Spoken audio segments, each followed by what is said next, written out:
Good morning, everybody. I'm Jesse Ziegler.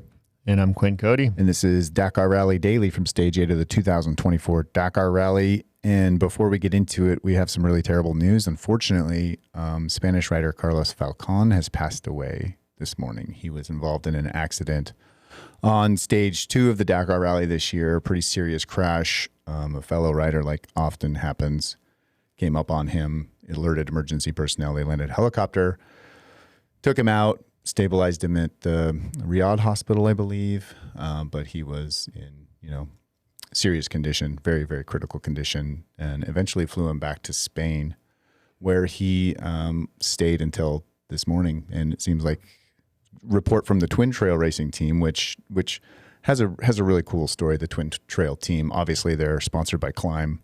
They have been since 2021 or 22 when they started racing.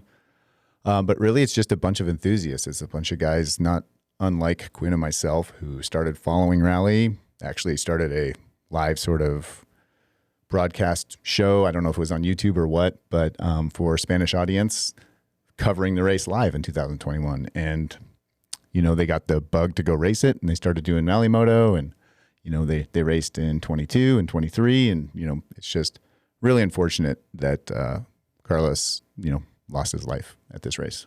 Yeah, it's a real shame. And, he had a real passion for rally. And, this is, unfortunately, this is part of the sport, and, happens more often than we would like, for sure. But, these guys live their lives knowing that there's always these risks. And, unfortunately, it's happened.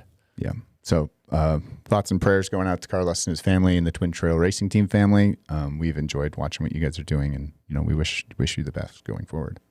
Today, Stage 8 was pretty remarkable in the racing category. We had yesterday, if you remember, Ricky Brabec and Ross Branch were only separated by a second after all this racing, and today it spread out by a bit, but not a lot in the top Rally GP class.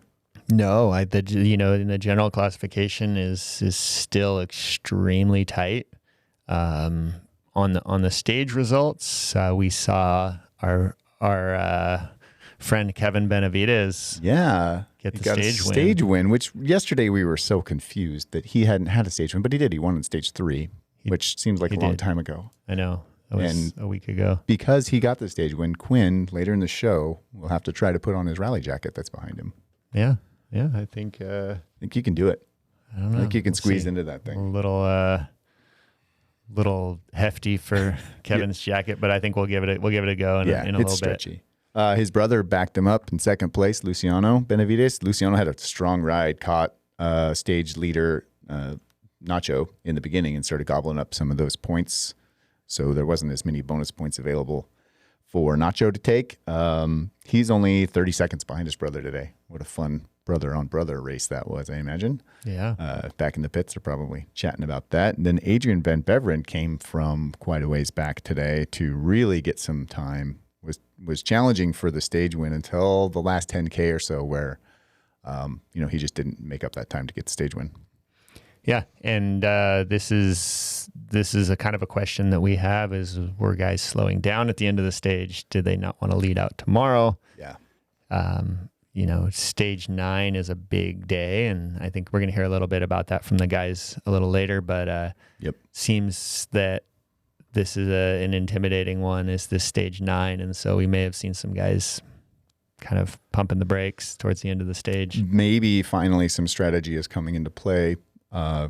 Manipulating your result for Stage 8 so that you have a better outcome at the end of Stage 9, which we really haven't seen yet in this race. It's been get to the front, get bonus time, try to stay in that top 5 every day, no matter what.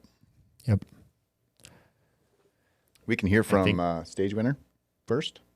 Should we let's get through the top 10 here, and then let's do that. Good idea. And we'll listen to quotes. So after that, Nacho, who led the stage today off of the start, he finished 4th. Really only a minute 40 back because he did get over 3 minutes in bonus time, which really helped out his time today. Toby Price laid the hammer down a little bit today, 2 minutes behind the leaders on the stage. Rui Gonçalves from Portugal on the Sherco. Got a Sherco in the top 6 here. He's really close. That was 2:24. Really tight gap between, fourth, fifth, and sixth, only separated by a few seconds. Mm-hmm. Yeah. Ricky Brabec, overall general classification leader, seventh on the stage today. And he was starting up front early. So he managed time pretty well, time lost pretty well. He's 4 minutes behind on today. So he only gave up 4 minutes to Kevin Benavides. And as you know from following the show, Kevin's, in that 15, 20-minute range in the back. Yeah, I think Kevin's sitting about 20 minutes out, so it's not a huge concern of these top three right now. A couple more days it will be. Could be. Ross Branch, Ricky's main rival in that overall general classification by a second coming into the day, finished right on his heels. Yeah, this is where it gets interesting. 40 seconds behind Ricky, so 4 minutes and 49 seconds off the lead today, and these guys were definitely playing some strategy. Yeah, and what this means is that Ross starts behind Ricky tomorrow. Correct.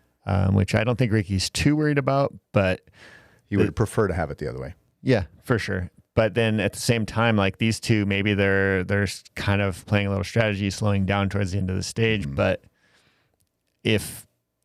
how much time can they give up, right? They don't want to give up too much time to Nacho, and then all of a sudden he's in there and he's within a minute of them. Mm-hmm. And the same thing, they have Benavides and Van Beveren back there too that they don't want to. They can't. Yeah, they don't want those guys getting in the mix either. So interesting shakedown going behind those guys. Behind Branch today was Daniel Sanders, 9th. He is still 5 minutes off the pace today. And then Stefan Svitko in 10th, being Mr. Consistent. Yeah, that's right. Very cool. Let's hear from Kevin how the race went today. Stage winner on stage 8. Today was two completely different stages. The first part was sandy and dunes. Then we have a transfer in the middle. And then we switched the terrain. We entered here in this kind of rocky terrain and mountains. So yeah, I feel good. I enjoyed my ride today. At the last part was fun. And yeah, I think I did a good work. So we need to continue pushing. Thank you. Sounds like terrain probably played into that time loss for some people later in the stage, especially someone like Adrian Van Beveren, who probably could make up a lot of time in those sandy dunes first part of the stage, and when he got to the Rocky Mountains, probably wasn't as comfortable in that last section, and probably lost some time because these guys aren't slowing down through that tough stuff very much. No, yeah, they're going pretty hard, but you saw Adrian. He was up front all the way till the last waypoint.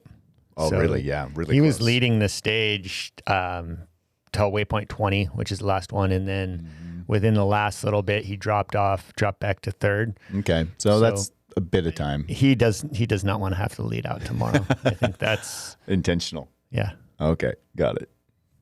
Someone else who didn't want to lead out tomorrow, but is racing for the overall is Ricky. And we actually got a direct quote from Ricky Brabec. He sent us a voice message to Quinn. So let's play that and hear about maybe some of the strategy that he thinks is going down. Hey, Quinn, what's going on? Yeah, 2 days after the rest day, it's definitely difficult getting started after the rest day. So the first day, stage 7, was a long one. A little bit difficult there, but we tried our best. Made the difference with only 1 second there. And then today, stage 8, there was good opportunity to make some time, but the problem with making time today is it would position me to be towards the front, and then it would position Ross to be towards the back of the pack, allowing him to have more opportunities to make up more minutes than what I can put out there starting in first. So today the goal was just to manage and catch Ross and just sit on him for the stage, and we did that. And then towards the end we slowed down a little bit more just to make sure that we were going to be close as well for tomorrow's stage of 430 kilometers or so. But yeah, tomorrow we'll do our best and try to make a charge for it and see what happens. I know Nacho's close also in the general. He starts just ahead of me, and yeah, it's definitely not been easy. It's quite stressful with times this close. So we'll keep everything positive and keep charging to the last days. How far apart do they start in the morning tomorrow? 2 minutes, or is it 1 believe minute? these are 2-minute gaps. So if you think about Ricky leaving in the morning right in front of Ross Branch, there's a 2-minute window there. If Ross catches him, Ricky's lost the general classification overall by, 1 minute and 20 seconds. And then, that's the risk he was trying to avoid, maybe by slowing down at the end there, get behind Ross so he can, catch him and have that little time bonus or time buffer. Yeah. So what it looks like is Ricky went out on this stage and he charged hard the first half of the stage.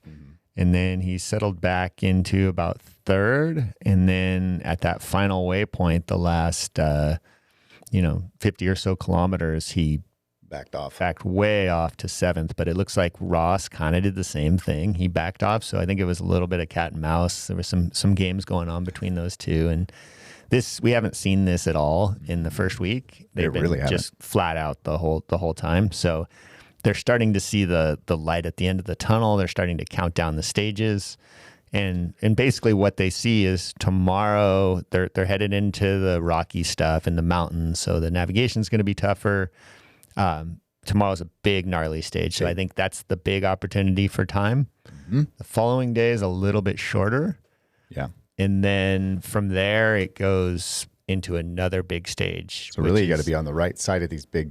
Yep. You got to insulate yourself from damage on these big stages and set yourself up for success. That means not starting in front of your rival, starting behind them, but also not losing time that day before from them to start behind them. So it's a tricky gamble here still. Yeah. And Ross, Ricky, and Nacho, I would say, are kind of on the same side of things. So it's gonna come down to that, I think, second to last stage, and maybe even like last year, it might come down to the final stage, Which would be exciting. We talk about how close it is, right? This race is super close. But last year we were 45 seconds coming into the last final day. Yeah, which is where we're at now, 46. If you look at or 42, if you look at the overall standings now, we have Ricky Brabec in the lead, 42 seconds again ahead of Ross Branch. And then Nacho is 4 minutes and 21 seconds behind him in third. Nacho has the most penalties out of those top three, which is interesting. You mentioned that earlier. Yeah, Nacho's got 6 minutes in penalties, so I'm sure he's kicking himself a little bit for that. Obviously, that is the difference right now. He would be leading the rally had he not done that. But I mean, you can't go backwards. Shoulda, coulda, woulda. Adrian Van Beveren's in fourth. There, he's just about 12 minutes behind, and then Kevin back there 20 minutes behind in fifth. So that's your top five. This is really the only consideration for contention for the overall win right now is going to be out of these top five guys. At the moment, someone can drop out, somebody can gain time, but 20 minutes is a lot at this point. Yeah, but I mean, gosh, you look at all this bonus time that Nacho Conejo has accumulated. It's 18 minutes of bonus time, and I mean that's the difference between him and Kevin Benavides, basically, right? Absolutely, yes. That's more than the difference between him and Kevin Benavides. Yeah. So I mean, and Kevin's leading out tomorrow. Maybe if he's strong, he can gobble up some more bonus. It's a long stage. Yeah. There's 4 or 5 minutes in bonus time that he can get tomorrow. You can cut into that lead a little bit. Try to minimize how much time he loses on the clock.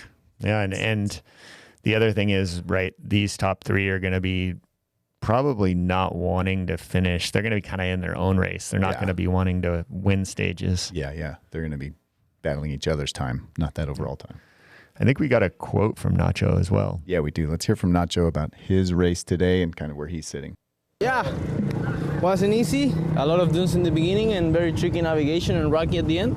But I think we did a good job. I don't know the results, but I'm pretty sure we didn't lose so much time, and probably I have a good starting position for tomorrow. So the strategy went okay today. We minimized the mistakes, no big mistakes, so quite smooth day. Nacho is a great teammate to have in front of you to lead out, to try to catch, because he's so strong leading this year especially, and maybe that's a ace up Ricky's sleeve a little bit. It's definitely helpful for Ricky, and anytime you have someone up there that you can share that duty with, is you feel a little bit better. The other thing is he's a a safe bet. So if they get into the position where they do have to go 1-2 in a stage, then they can kind of work together opening the stage, and it's not like you have an unknown guy or a guy that maybe you're not as trusting in. Right. If that makes sense. He's a good teammate. Yeah. I think, we saw some video and it looks like Ross Branch basically just glued himself to Ricky's back wheel. Yeah. That's smartly. It's a great strategy. Ricky's your competitor. You guys are essentially timed. Catch him, stick to him, mimic what he does, and then make the race go into the next day. Because everything about this race is getting to the next day. And if you're going to be competitive, just do what you got to do to be right next to your competitor. Yeah, and Ricky's the experienced one of these two. Yeah, he's got, I would say, arguably more navigation experience. Probably considers himself a more confident navigator. I think Ross is a little less confident, and I think he's getting better. Obviously, he's good enough to be leading the rally. But I think as those two go, I think Ricky is the more confident one. So if it comes to making a decision, Ross is going to sit back and defer to Ricky. Sure. He's going to follow. What Ricky does is what Ross will do. Yep. I don't think you're going to see Ross go, nope, that's wrong, I'm going this way. Yeah, sure. Right? Got you. So Ricky will still be on the offensive in that sense, that he's going to be making the calls in a sense. Yeah, and if those two get together, which is very possible that tomorrow, Ross can pull in that 2 minutes on Ricky and just glue himself to his back wheel once again. We'll see what happens. Yeah. It's going to be good TV. Get your popcorn out, people. Yeah. I think we need to go over have a little break here in the middle talk about our sponsors for a couple of minutes. Yeah, thank you everybody that sponsors and supports our show. And thanks everybody that's listening and watching on YouTube and listening on the podcast. This thing is not possible without Climb #1, Climb Technical Riding Gear. They're a great sponsor. They make great products. Today, our OEM sponsor is Husqvarna, which we like seeing that Luciano Benavides out there on that Husqvarna. He's doing a great job. Yeah, Benavides boys. And, the Husky obviously making some awesome motorcycles and e-bikes too. It's another thing that we don't talk about. But if you haven't spent any time on an e-mountain bike, you're missing out. You're missing out. You're missing out. This really turbo is mountain bikes. Everything. I mean, it's so much fun to ride e-mountain bikes, and Husqvarna has some of the most killer e-mountain bikes out there now. Yeah, very cool. I got to spend some time on those in a photo shoot with Climb this year with some top secret stuff coming out. So very cool e-mountain bikes. Rally Navigator making those road books happen. Go to rallynavigator.com, play with it yourself, and you will understand what these guys have to compute in their brain all day long. It's not easy, but Rally Navigator makes it easy for you to build one and take your friends for a ride. Moto Minded, we've talked about their headlight assemblies. Chris at Moto Minded is basically the encyclopedia. If you have, I have XYZ bike and I'd like a headlight, he's like, got it. Here's the switch. Here's the mask. Here's the headlight. Here's everything you need. It plugs and plays. You're good to go. You don't have to build it yourself and splice wires, any of that crap anymore. Yes. You just plug them in. Moto Minded is always doing a good job. Some Colorado guys. Yeah, great job, out Chris. there riding everything that they build. That's true. Other people that are riding a lot, Giant Loop up there in Oregon, making great bags. Giant Loop became part of the USWE group. So I don't know if they got more backpacks and stuff coming out from Giant Loop, which is great. They're starting to jump on some of that, piggybacking on that USWE stuff, and USWE stuff's great. They're not a sponsor, but hey, they're part of the same company now. Yeah, and USWE is always making killer products. Yeah, so Giant Loop's really, great at the motorcycle storage luggage stuff, and now just growing. Fast Company up there in Utah, just making flexi bars, spoke torque wrenches, and foot pegs. What else do you need in life? Yeah. Other than Cole to answer my phone calls more. I'm a flex bar guy. You are a flex bar guy. Cole tried for years to get me on flex bars, and then I wouldn't do it. And then, finally got on, and there's no going back. Thanks to Ace Nilsson at High Desert Adventures. You can go to highdesertadventures.com. Google that. You'll find out all his adventure rides and tours and, race support. If you want to get into rally, he can be a race support advocate for you. Also, you should check out jimmylewisoffroad.com. Rally navigation training, off-road motorcycle training, adventure bike training. He can do virtual rally training, which is cool. You can do road books virtually with him and then meet him in person and, practice that up. Then Taco Moto, the guys in Vegas building parts and selling parts and tuning bikes. Go to tacomoto.co.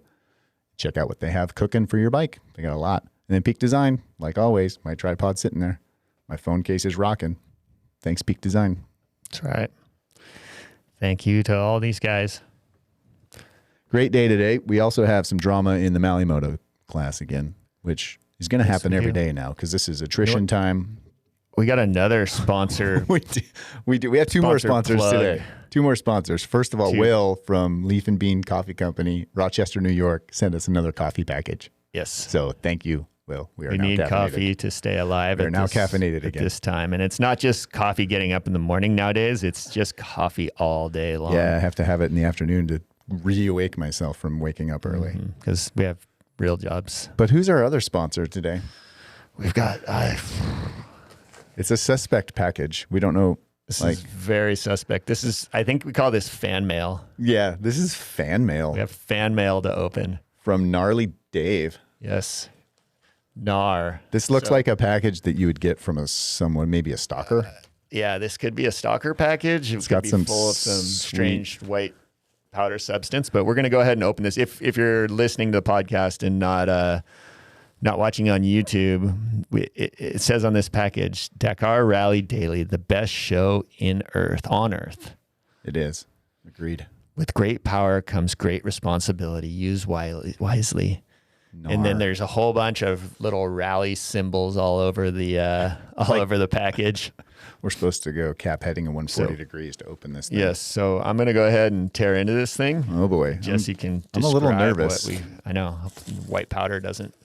He sent it priority mail, so he really wanted that to get to us. On this thing. If you don't know Gnarly Dave, he's just a great dude to have around. If you go to anything with Johnny Campbell and Dave's involved with a test ride or maybe one of his tours, you get stuff's falling out. You get some really good catering. I see some Gnar stickers. Oh yeah, the Gnar stickers. Okay, it's a good start. Oh, what is this? I hope it's something to eat. Oh, look at that. We got a Dakar trophy. I like Where did that come from? Oh, I love it. And he signed it on the back. Oh, wow. Thanks, Gnar. He's got DRD. Hope y'all like it. Courtesy of Gnar and Chasing Waypoints. Oh, the Chasing Waypoints Chasing podcast, Waypoints guys. is another podcast that does a lot of rally and Dakar stuff. So wow, look at that. Pretty cool. I didn't know you could just get a Dakar Rally trophy. Yeah, look at that. I wonder how he had that. This looks like maybe a 3D printed and looks nice. Gold. That is cool. Thank you, Gnar. I'm gonna put that up here and just tell people that I raced the Dakar Rally. Right. This is that trophy I always wanted. Yeah, here, move your camera. Never got it, but there it is. Now you got it. Our Dakar road book. Thanks for the office swag. Fan mail. And the fan mail. Yeah, thank you so much. It's our first trophy. We haven't won a lot of trophies on our show, but today we got a trophy. All right. That's always nice. You know who else is fighting for trophies out there? That's our Malle Moto boys. Yes. And ladies. I don't know if we don't have any ladies in Malle Moto this year. Not this year, no. But we got a lot of tough men out there trying their hardest to keep their bikes and bodies going. And we got to check in with them. These dudes are the real deal. They're tough. For sure. Very tough. Oh, also we got to check in with Rally 2. But we have to be quiet about this. Yeah. We have to be quiet. We should go back and do we need to do Rally 2. We got to check in Rally 2 first because we have to keep this down because this guy who won Rally 2 today, he's not paying attention to any results for the whole race. He doesn't know where he is in standings. He doesn't know what his times are. He's deleted social media from his phone. So he's one of Mason Klein's buddy. His name's Noah. He rides for the TVS Sherco team. He's from India. He is I don't know how to describe his reluctance to know what's going on, but he is like tuned out from all data in the race. He just gets on his bike and races every day. And today he won the Rally 2 class. Yes, he won the Rally 2 class. We got to say it quiet in case somebody's playing this podcast next to him. And he's sitting third in Rally 2. Rally 2 in the general. And about 9 minutes back. So yesterday we actually got an interview with him from Anthony Boots on the Ground, Bonello, we call him. So we're going to cue that up and hear from Noah. Yesterday, he didn't win yesterday, but this is his mental state in this race. Here's Noah. Noah with Sherco. We learned yesterday that you don't want to know your results. How do you avoid that? It's actually really hard. Like, obviously my friends and family know. And the team knows, kind of. I mean, I tell them. But obviously when people meet you and stuff, they tell you. So when I see someone, I try to say in the beginning, hey, don't tell me the results, yeah? So I get to know a little bit here and there, like, but I try to not listen to it. And of course, when you look at the start list for the next day, you kind of know the results of the day before, but the overall, obviously, you have no idea. So I also just check my time. I don't even look at the numbers. Why is that? I just feel like so this is my 5th Dakar, and I've done that all the Dakars. And I feel like, especially a race like Dakar, and especially for me, it's very subjective, I feel. I just try to ride every day as good as I can, and try to ride every kilometer and navigate as well as I can. So wherever I finish, I'll finish there, right? So that's what I think. So Right on, you're the only Indian in the race? right now, yeah. And do you get to ride rally back in India? Not so much, just ride enduro and stuff, so a little bit moto stuff. I ride at Mason's place, though. Yeah, I go there a couple of months a year, and we do some roadblocks and stuff. And how's the Sherco bike? We haven't spoken much about it. It's really good. Like, it's been improving every year. This year, I feel like the best improvement is the suspension. It's I feel really comfortable. It's very stable when you're dangerous or over the rocks. So yeah, that's a really, really good point to move forward with a good suspension. And how's your race been going? In your opinion, I know how it's been going. Yeah, the first day was horrible because I had like a super headache, really bad. And then the 48 hours was okay. I liked it, but the only problem was the fuel. And then after the 48 hours, the night in the 48 hours was super cold, and the day in the morning, my clothes were still not dry. So I got a really bad throat pain and like a cold, so that's why my voice is a little strange. So today was like, I was almost sleeping in the VIA zone, so hopefully tomorrow I feel better, and maybe the day after I'll feel 100% again. Well, hope you get your energy back. Yeah. And keep on keeping on, and we'll see where you end up. Sure, thanks. Good luck. He got his energy back. Yeah. He won today. Yeah. He's just like he said. Congratulations, And, Mr. Noah. You won really today. cool. And a rider from India as well. Yep. That's really cool. And Very cool. I don't know why I think they need to get him on the hero team. Yeah. Imagine that. He'd be Dude, he'd be homegrown hero. Yeah, he would Hero, be a literally. national. He'd be a national treasure. You know, Yeah. and He's ripping. Really, talked- really big pace. I think, like, is he just doing this to, like, because it's one less thing you have to worry about. Like, just put it out of your mind. Like, I'm just going to race, and whatever happens, happens. I don't care. I don't get paid to finish well. I'm just doing this to do the best I can. yeah, I mean, I think kind of it's pretty relieving. cool. Like, yeah, deleting all your social media and just not paying attention to anything out there, right? Because that's Yeah. just another thing that's Distraction. on your mind. It's a distraction. And I mean, he knows his previous day's results because they post the starting order, and you have to know where you're starting. Sure. So he's going to see tomorrow, or I doubt he'll make it through the whole, Race the without whole knowing. night without knowing, but he's not actually just going and looking to see how he did, right? Yeah. He's going to see, I'm starting behind this guy or in front of in this front guy. of these I know- guys. know So where I I'm must at. have won. I must have won yesterday. Yeah, Rally 2 is a pretty good battle this year. Yeah. We talked a bit about Hero the other day, just since we're talking about India and the size of the motorcycle market. Yeah, right. In India. And I was curious, and so I went and kind of searched around to see Got some how many numbers. motorcycles. Yeah. And You said millions. yeah. So the motorcycle market in 2022 in India was 16 million bikes sold in India. What? And that's down from 2019, which, COVID hit India really, really hard. Yeah. So they were at the peak in 2019. They sold 19 million motorcycles. Oh in my India, gosh. which to put into perspective is we're in USA, we're about 558,000 motorcycles in 2022 total. Okay.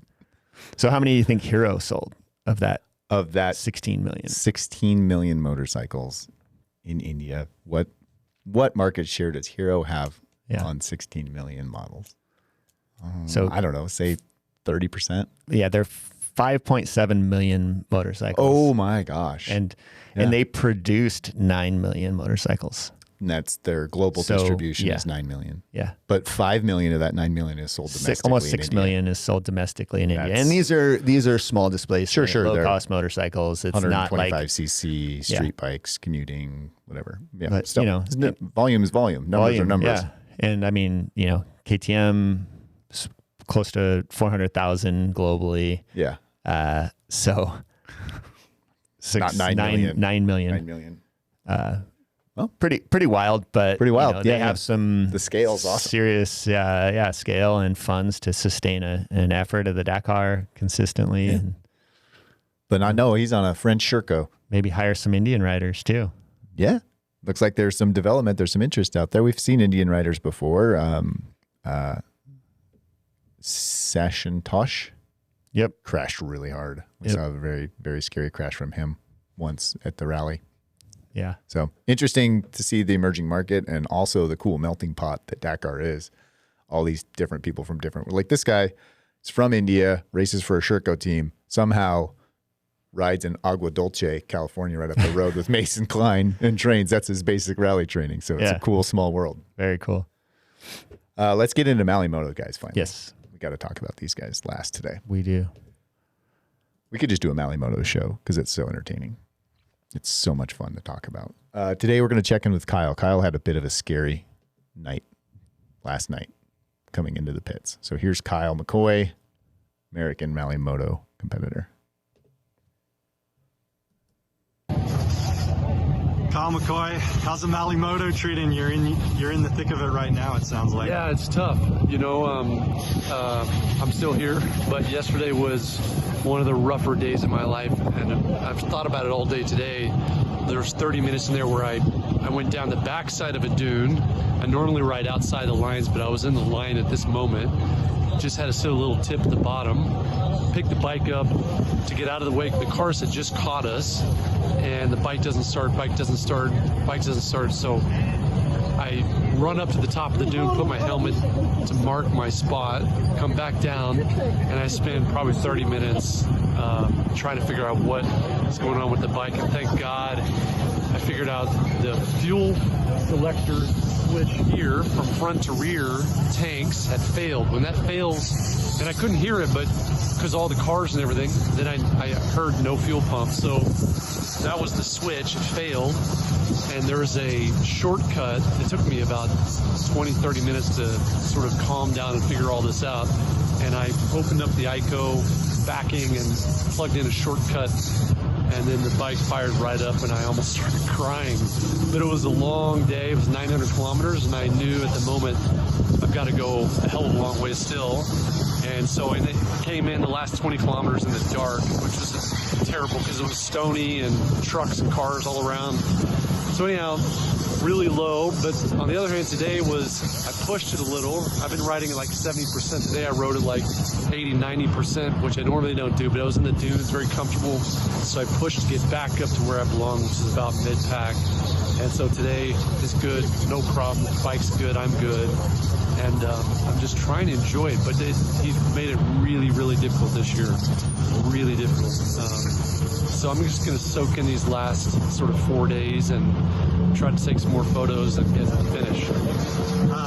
Recapping, you were trying to fix your bike at the bottom of a dune with cars coming over, almost running you over, correct? Absolutely. In fact, the first one that came over before I could get my helmet up he noticed me at the last second, and he got stuck for a second at the top. Thank God he didn't keep coming. And he sort of reversed forward, and then got down the hill and sort of slid sideways out of my way. Meanwhile, I'm pushing my bike to get out of the way in soft sand, which is nearly impossible.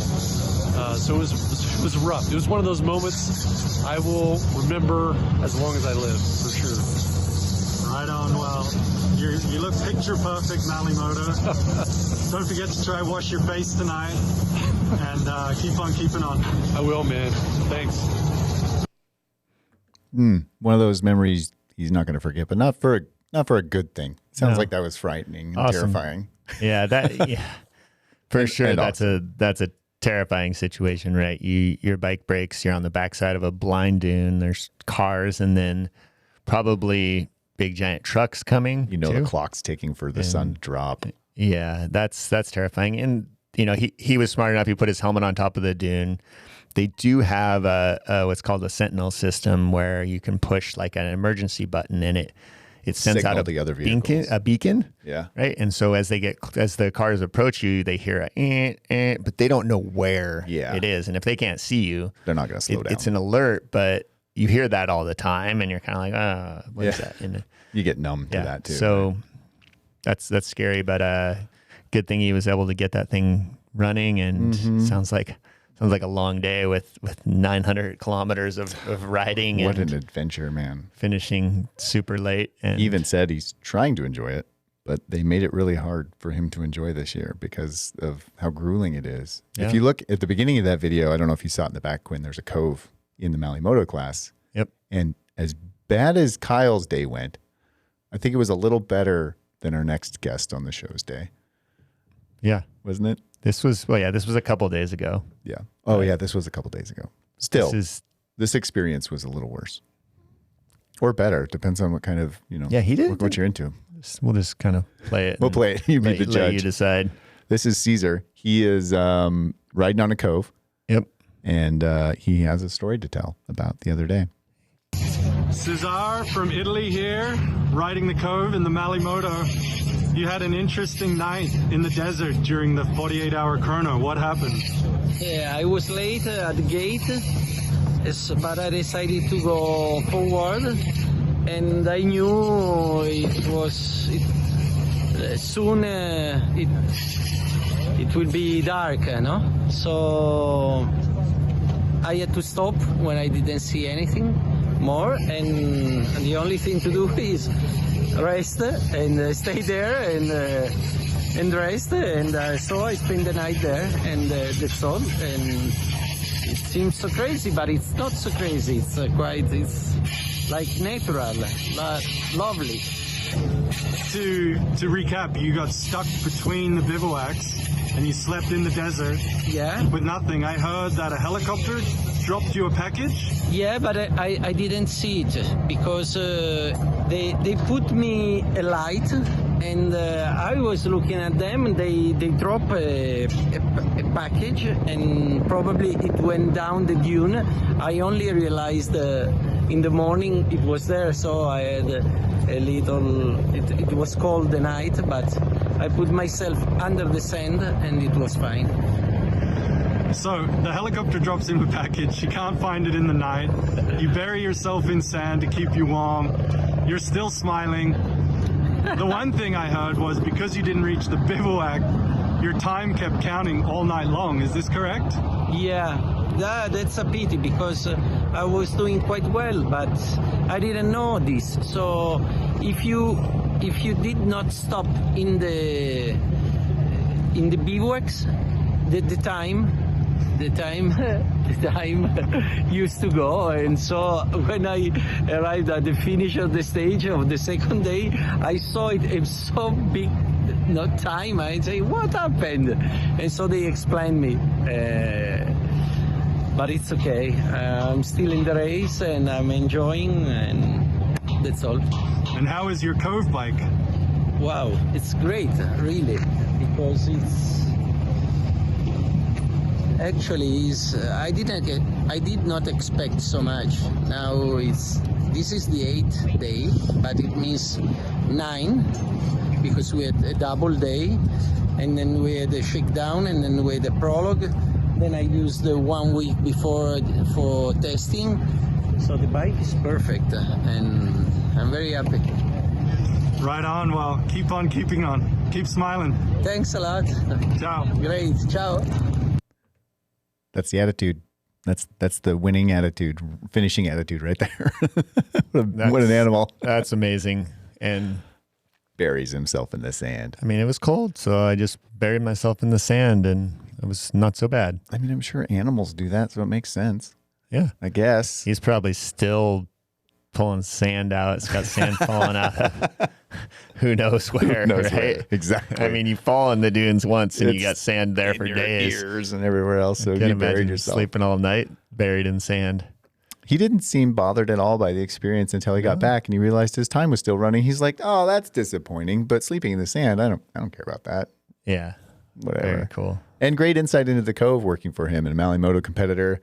You know, he's not bashing into things as hard as Mason Klein is. That's for sure. He's riding it, and the bike seems very capable. Similar to like my experience when I test rode it. I thought, hey, this thing's pretty decent, pretty cool. So it's great to see. For a guy like that, it's probably he doesn't need anything more, right? It's just he's just kind of getting it done every day, and it's pretty cool to see. And I would say save himself some money, right? Yeah. I mean, how long has it been since bike? you could just buy a bike ready to go finish Dakar? Yeah. I mean, I'm sure they put some effort in. Looks like he's got some suspension mods to get it, up. I don't think it's just a production bike or perfectly production, but still, yeah. I mean, anything you take to Dakar, you're going to need to prepare. Yeah, for sure. So. Especially yourself, and bring maybe a space blanket so if you have to sleep out in the desert at night, and maybe a better headlamp so you can find the box of rations they drop on you. Yeah, from the helicopter. So Cesar, he's sitting, I guess, 17th in the Malle Moto class, and it looks like he's about 27 hours behind Tobias Ebster. So, as he said, the clock was just running while he was sleeping out there in the dunes. I guess on that chrono stage, if you didn't make a bivouac, your time didn't stop. So it really cost him. Yeah, 20 hours. He's got 20 hours of behind time. That's a long time on the bike. Yeah. But this top three in the Malle Moto class, this is, people ask, oh, you guys need to cover the Malle Motos more, this and that. And we try. We try our best, but it's not an easy class to cover. Well, first of all, there's, last year the competition was very tight, but this year it's spread pretty wide. I mean, Tobias Ebster's got over an hour lead on Jerome Martini. Yep. And then it's 4 hours back to third place, and that's Albert Garcia. Big gaps this year. Big gaps in the Malle. And this traditionally is how Malle Moto is. I think last year was kind of an anomaly. But a lot of great stories. The problem is a lot of times it's hard to catch up with these guys because they're coming in really late and they have a lot of maintenance to do. Or not coming in at all. Or just spending the night in the desert. But anytime we get the opportunity to get a story out of them, we do our best to get a hold of it. 22 competitors still competing in Malle Moto. Yeah. Very cool. It's a big class. I mean, it's a big class. The amount of guys that want to punish themselves. For 87 hours and 29 minutes is Amaury Baratin. He's in 22nd place. Yeah. And hats off to that guy. Quite a few withdrawals. I haven't checked the numbers as far as how many started this class, but yeah, it'd be interesting. We'll have to go a little. This is the atrophy. This is all withdrawals, I think. Yeah, so I think that's everything. That by the other ones. But anyway, it's a grueling race. It's tough. It's getting tougher even for the top competitors with all their comforts of motorhomes and physios. They're going into stage 9 tomorrow, which is massive. What do we know about stage 9, Quinn? Yes. So stage 9 is a big one. It's pulling it up right now. So we have 458 kilometers of special. Wow. Oh wait, sorry, that's the wrong one. That was yesterday. That was yesterday. 436 kilometers of special. 436. Yep. And no neutralization. So it's basically all on race time. Also a very short commute to the start of the race, only 75 kilometers or so from where they are today, which means a little bit later wake up call Bottom left, if you're looking on YouTube, you can see the from bivouac number. It's 5:42 or 5:40 a.m. The FIM, which is the motorcycle competitors, will start from the bivouac. They ride 75K, get to the start of the special. Yeah, so early, kind of a pretty easy morning ride to the start as this rally's gone so far. No 500 kilometer liaisons. Commute. Looks like 52% sand. It's reported to be pretty sandy. Yeah, we'll find out. I mean, these things haven't been super accurate. They either are or they're not. It's Yeah. like they're over accurate or not even close. Yep. So Lots of time to make up tomorrow. I think it's going to be a pretty decisive stage for the general ranking tomorrow, and Exciting. Pretty excited. There's a couple checkpoints out there that cross the main service route. Do you think this is a point where teams will be set up along this service route to at least observe their riders coming through or possibly offer assistance? Is that allowed, do you think, on I this would stage? say I don't know that it's allowed during the stage. I don't Right. think it is. Okay. But for sure they're going to be keeping an eye on it. And, if there's one refueling, and Yes. actually, one refueling. So they may be able to get word to their riders as far as how they're doing. There'll be some observation that they'll try anything they can to help and support the riders. Information is king out there on these later Anything stages. they can within the rules. Sometimes maybe not in the rules. Yeah, or if it's not in the rule book.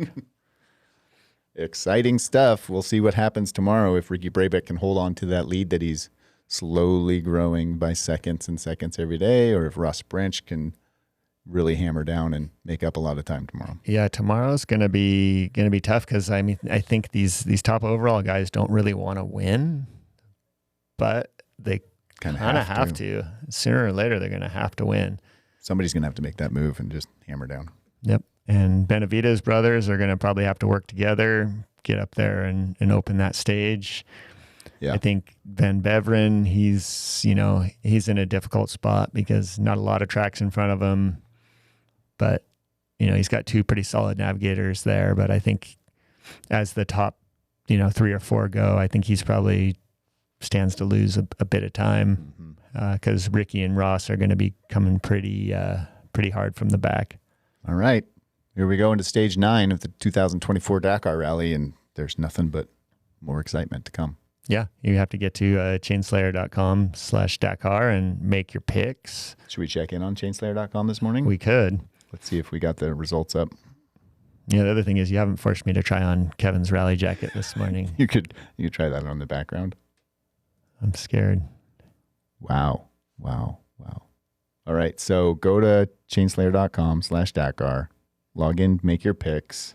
Man, I don't see myself still. I'm scrolling down, doing a lot of scrolling. I thought I did better than this. I'm in the 50s. Oh. Saw my wife. 63. Charlie beat me? Yeah, she beat you. That's not a surprise. Look at that. She is. Charlie, 54. Gosh darn it. All right, well, I beat you, I think. You got a top 100 though. That's That's good. really good for me. So somebody posted on our YouTube page, "Hey, Jesse, I beat you in the Dakar Rally. Good job." And I was like, you need to set your sights higher. Yes. Like, good job. I'm glad you're playing, but don't try to beat me. Try to beat someone that's good at this. All right. Can he do it, folks? For a little perspective here, we're gonna see just how small Kevin Benavides is compared to me. I'm going to zoom your camera out. Right next to the Dakar Rally trophy from Gnarly Dave.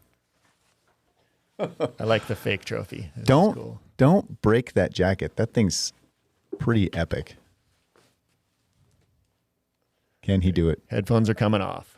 You're going to need to suck it up. Oh boy, people. If you're watching on YouTube, you get to see this. I'll give you a play-by-play description. He's putting both arms. He got the arms in, which is good. He got it over his shoulders. Now, if he can just suck it up. Oh, it's pretty stretchy. Doesn't even look that small, honestly. He can connect. It stretches. I got the zipper connected, and oh yeah. I think I look more like a MotoGP racer. You look than like or a NASCAR driver or somebody that's trying to like an F1 driver trying to get into a cockpit of a tiny car. And remember, Kevin puts an airbag vest under this thing. Yeah. An airbag vest and a camelback and like and it's bulky and full body armor. Quinn's about to blow that thing out. Don't Hey, flex on him. but I got it on. You That's did. Congratulations. Thanks, So Kevin, me for and- winning. So we got to yes. see that. good job, Kevin. I'd like to thank my sponsors, Red Bull, KTM, Factory Racing. Gosh, you look Kenny. like an energy drink right now. Look at all those logos. You're so sponsored. This is amazing. I dare you to wear that into work tomorrow. I might have Just to to do celebrate. it. If Kevin wins, if Kevin wins the rally overall, I'm gonna wear this jacket to work. Good idea. How about that? All right, that's it. Okay. You heard it here first, people. All right, thanks for listening today. And we'll see you tomorrow after stage 9. Thank you.